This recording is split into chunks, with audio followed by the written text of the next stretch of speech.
தனுசு ராசி அன்பர்களே, ராசிக்கு 4 விளங்கும் அஷ்டமாதிபதி அஷ்டமத்துக்கு அஷ்டமம் என்பதால் வெகு காலம் தன் தாய் வழியில் வர வேண்டிய நிலம், சொத்து இவைகள் வருவதற்கான ஆரம்ப கட்டமாக அமைந்துள்ளது.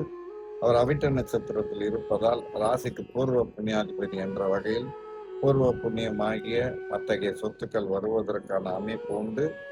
தன் ராசிநாதன் 8 இருப்பதும் அவ்விடத்தோன் 4 இருப்பதும் திடீர் அதிர்ஷ்டம் என்பர். 4ஆம் வீட்டு அதிபதியை குரு பார்ப்பது பிள்ளைக்கு யோகம். இது அஷ்டம சனி அர்த்தாஷ்டம சனி ஆயினும் வெற்றி கிட்டும். 3இல் உள்ள ராகு சந்திரனோடு இணைவது ஒரு உக்கிர தெய்வத்தை வணங்கி அதன் மூலம் நன்மை செய்யலாம். இன்று கிரகணம் மறுநாள் கொள்ளும் என்பதால் தன்னுடைய நிலையை அறிந்து சுப விஷயங்கள் செய்யவும், தன்னுடைய ராசிக்கு 6ஆம் வீட்டு அதிபதி 10இல் நீச்சம் பெறுவது தொழிலில் மாற்றம் உண்டு. தொழில் கரகன் 9இல் இருப்பது லாபமும் காணும். வேறிடம் மாறுவதற்கு சாத்தியக்குறைவு. தந்தையால் நன்மை கிட்டும்.